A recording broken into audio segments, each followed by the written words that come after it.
So let's follow some of the procedures that you take to get your work permit. The first, make sure the job has been advertised at the Swedish Employment Agency or Arbetsförmedlingen. Second, get the place number from this application because you will need it when you are applying for your work permit using a document that you have downloaded from the Migrations Board website. Third, ensure that the job that you applied for meets the collective agreement or the collective avtal that in Sweden. This can be verified by checking with your trade union, letting them check your employment contract, and also letting them check your offer of employment. Third, make sure that you submit your application in time and pay the fees to make sure that you do not miss anything. And then finally, ensure that you keep an address where you can get your letters or the decision dropped or delivered to, so that you can see maybe there are certain documents that you are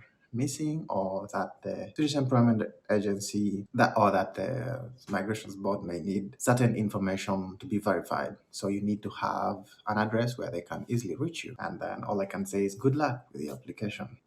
So let's also see some of the new rules that have come when it comes to getting your work permit. And these are the new rules that have come up in as far as getting your work permit is concerned.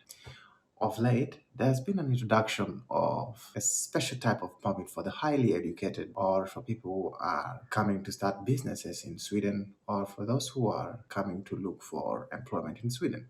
This, of course, applies only to highly educated individuals, for example, maybe in IT, engineering, business, whatever, that you have studied in your foreign country, and that you feel that if you came to Sweden, you would easily find a job in that field. So you're given a special type of visa that allows you to come into the country to look for such employment. Under this time when you're in the country, you should be in position to support yourself independently without depending on any type of contribution from any government agency. You should have insurance that allows you to live in the country, such that if you fall sick or if you get into an accident, you can be taken care of. That you should also have a place of residence where you're going to live, such that it can be easy to reach you in terms of when, like I said before, in the case you are going to have your decision delivered to your place. Another new rule that has been introduced pertains to when you have applied for your work permit. Sometimes it takes about 2 years because the queue is a long one and it takes time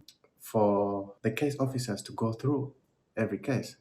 So sometimes, if you need to travel out of the country under this time, when your work permit is being processed, you can apply for a special kind of visa that allows you to, a business visa that allows you to get out of the country and come back under this time when your application is being processed. Another new rule that has been introduced in terms of getting your off or getting your uh, work permit, or in terms of work permit, is what we call an employment contract. It is now mandatory that you should have your employment contract from your employer before a decision is made. This employment contract is then later verified using what we salary specification to make sure that you have received the same amount of money that is stated in this contract for the 2 years with which you will be given the work permit. So those are some of the new rules that I know that you should use or that you should keep in mind if you are keeping your work permit in Sweden, or if you want to apply for a work permit. But the best rule that I want to advise is that you should really pay attention to the Swedish media when the political ground is shifting. Usually, there are new governments that come up with new requirements as far as controlling immigration is concerned. A case in point is the mandatory employment that you should have if you're going to get a permanent residence in Sweden. So the new government has introduced this new policy in that if you do not have a full-time employment or an employment that can allow you to support yourself in Sweden, you will not be obtaining your permanent residency, irrespective of how long you have been in the country. So in that case, you should look at, for example, the English websites in case you don't speak Swedish.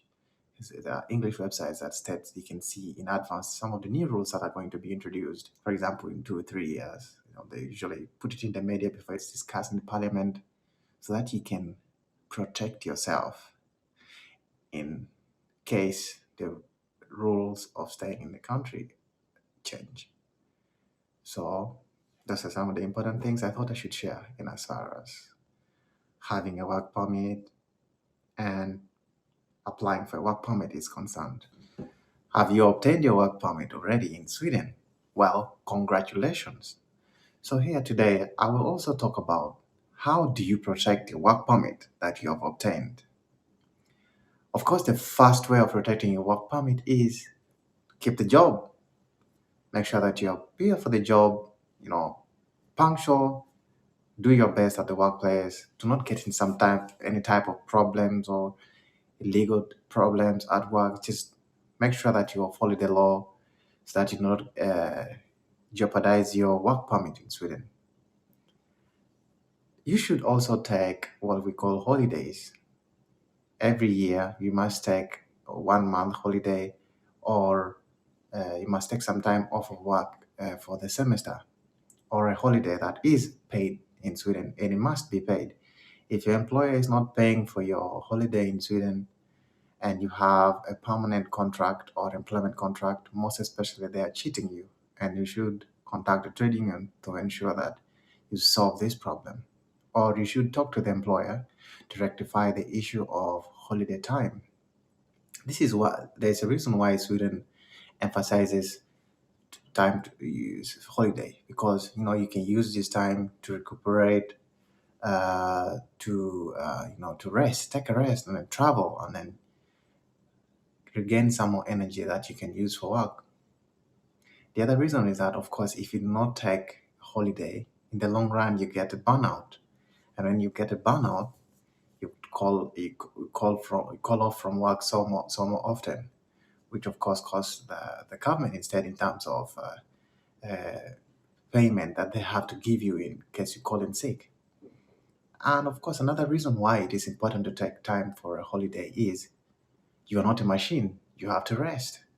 It is also meant to deter those employers who would want to make you work uh, 365, days a year, without taking holiday, and basically to avoid you from being exploited by employers who would want to take advantage of you because they know they have a bargaining power over you because they offered you an offer employment to live in Sweden.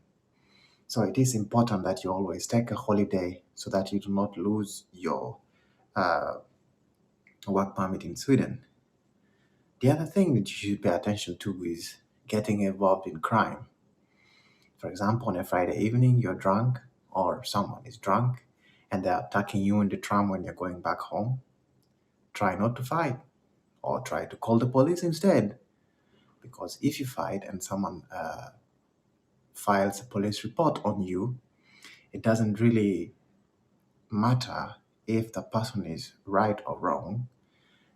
What matters is that you have already stained your history, and you will always have to answer, even if you are innocent. You will have to explain why was it that you know a police a police report was filed against you for fighting, or even if it was the other person's fault. And the most important reason why you need how you should protect your work permit still revolves around criminality. You see, after 4 or 5 years, if you want to apply for your passport, they again do a background check. You know, uh, they do a background check to ensure that you did not commit any crimes while you were in the country. And if you are found to have committed any crime in the country, you will not be offered a passport, and you may be deported depending on what the crime was. So it is very, very important to make sure that you do not get involved in any criminal activity. Of course, when people see that you're an immigrant, sometimes they know if they provoke you, you will fight. And if you fight, you will lose your residence in Sweden. So by doing this, they know whatever they do to you and you fight, or for example, you beat them up, you will get deported. So sometimes some people provoking you because they want you out of the country.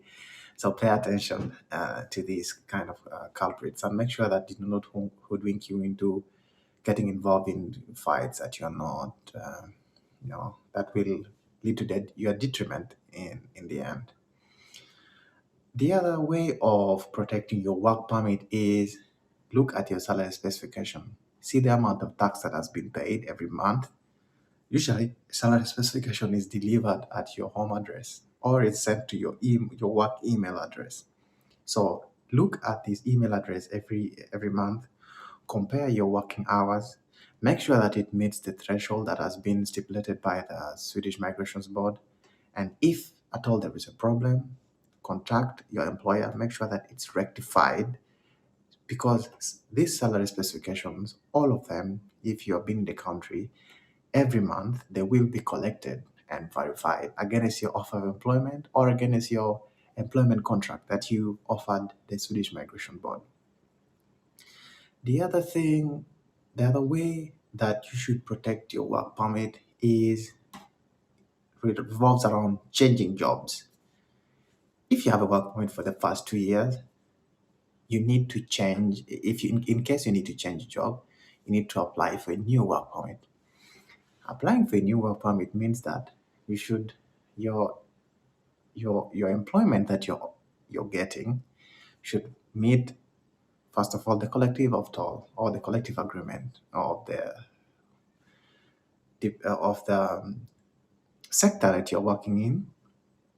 It should also earn the salary that has been stipulated by the Swedish Migrations Board. Read the Swedish Migrations Board website to see how much salary it is. And of course, then, and ensure that also to meet another terms and condition that it should meet is that it must have been advertised in the Arbetsförmedlingen website. So if you're changing a job, you need to make sure that the job that you're applying for meets the terms and conditions as if you were applying for the job for the first time. Failure to do this, you will be deported. And before you change a job, within your first 2 years, you should notify the Swedish Migrations Board, setting the reasons why you want to change your job. Could it be that the employment has run dry? Could it be that there is a disagreement with the employer? So you should inform the Swedish Migrations Board before you change or before you move to your new workplace and apply for employment before you move to your new work, before you join your work. And for the first, and then for the second year, if you want to change your job, if the job is in the same kind of field that you applied for in your first work permit, then you do not need to notify the Swedish Migration Board. You just submit your applications and just change, and you do not need to apply for a new work permit. You can just change as long as it's within the same career. And those are some of the ways in which I think you should use to protect your work permit. And like I mentioned before, your work permit is the most important residency permit you will ever obtain in Sweden because, like I mentioned before, it can allow you to go to school. You can, of course, it can also allow you to integrate into the country. For example, you can get a job from where you can get friends. Those friends can end up being your long life friends while you stay in Sweden. So a work permit is very important, and it also allows you to get your citizenship later if you want to obtain it, because then they can see that you have been paying your tax for maybe 5-6 years. So then it's easier to see that you are a responsible person. And the other way of protecting your work permit is okay, that's done. So some of the advice that I've given in this channel, in as far as obtaining a work permit is concerned, keeping and or the steps that you're supposed to follow when obtaining a work permit are basically derived from the experiences that I went through when I was here in Sweden, when I was applying for my work permit here in Sweden, and also from some of the challenges that I faced in keeping my work permit. And so this should not be taken as a legal advice, but it's just more like a brainstorming and sharing with other people who are facing such challenges at the moment or who may be facing difficulties at their workplace. So I just thought I would put this disclaimer there.